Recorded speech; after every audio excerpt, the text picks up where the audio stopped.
আমি যে সিমের বিচি ফ্রোজেন করে রেখেছিলাম সেগুলো এই যে এগুলাকে বের করে আমি ডিপ থেকে তারপরে একটু পানি দিয়েছি, দেওয়ার সাথে সাথে এভাবে ছুটে যাচ্ছে।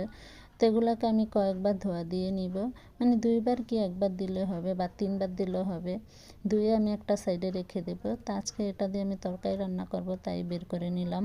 এখানে একটা হাঁড়িতে আমি দিয়ে দিচ্ছি পরিমাণ মতো পেঁয়াজ, সাথে দিয়ে দিয়েছি তেল। তেল দিয়ে আমি দিয়ে দেব 1 চা চামচ আদা রসুন পেস্ট, সাথে দিয়ে দিব হলুদের গুঁড়ো 1 চা চামচ, মরিচের গুঁড়ো 1 চা চামচ, দিয়ে দিব ধনিয়া গুঁড়ো 1 চা চামচ, সাথে দিয়ে দিব জিরা গুঁড়ো 1 চা চামচ।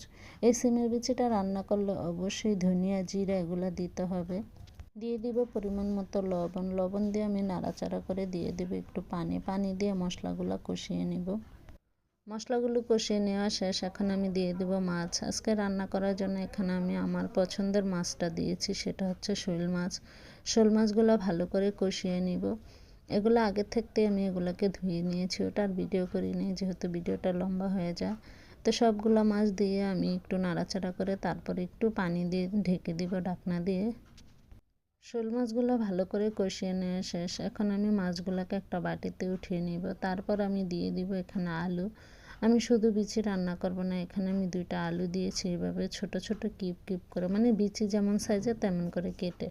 তো এগুলো দিয়ে আমি নাড়াচাড়া করে একটু ঢাকনা দিয়ে ঢেকে দিব, যেহেতু আমার সিমের বিচিগুলো সিদ্ধ করা। তারপর আমি দিয়ে দেব সাথে 3-4টা টমেটো। টমেটোগুলোর সাইজগুলো ছিল মিডিয়াম। টমেটো দিয়ে আমি আবারও ঢাকনা দিয়ে ঢেকে দিব, মানে টমেটোগুলো সিদ্ধ হওয়া পর্যন্ত। তো আমার টমেটোগুলো সিদ্ধ হয়ে গিয়েছে। এখন আমি দিয়ে দেবো সেই সিমের বিচিগুলো। সিমের বিচিগুলো দিয়ে আমি চুলার আঁচটা মিডিয়াম টু লোতে করে আমি 5 মিনিট কষিয়ে নিব, মানে বেশি নাড়াচাড়া করব না, দিয়ে জাস্ট নাড়াচাড়া করে ঢাকনা দিয়ে আবার ঢেকে কষিয়ে নিব।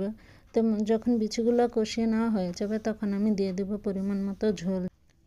ঝোল দিয়ে আমি চুলার আঁচটা এই পর্যায়ে পুরো ফুলে দিয়ে দিব। তারপর বলক আসা পর্যন্ত অপেক্ষা করব। বলক আসলে আমি দিয়ে দিব মাছ। মাছগুলো দিয়ে আমি চুলার আঁচটা কমাবো না, যেহেতু সবগুলোই সিদ্ধ। বিচি যদি বেশি সিদ্ধ করি তাহলে গলে যাবে, মানে সিমের বিচির ডালগুলা আস্ত থাকবে না। তো আমার তরকারিটা হয়ে গেছে। এই তরকারিটা খেতে এত মজা হয়েছে,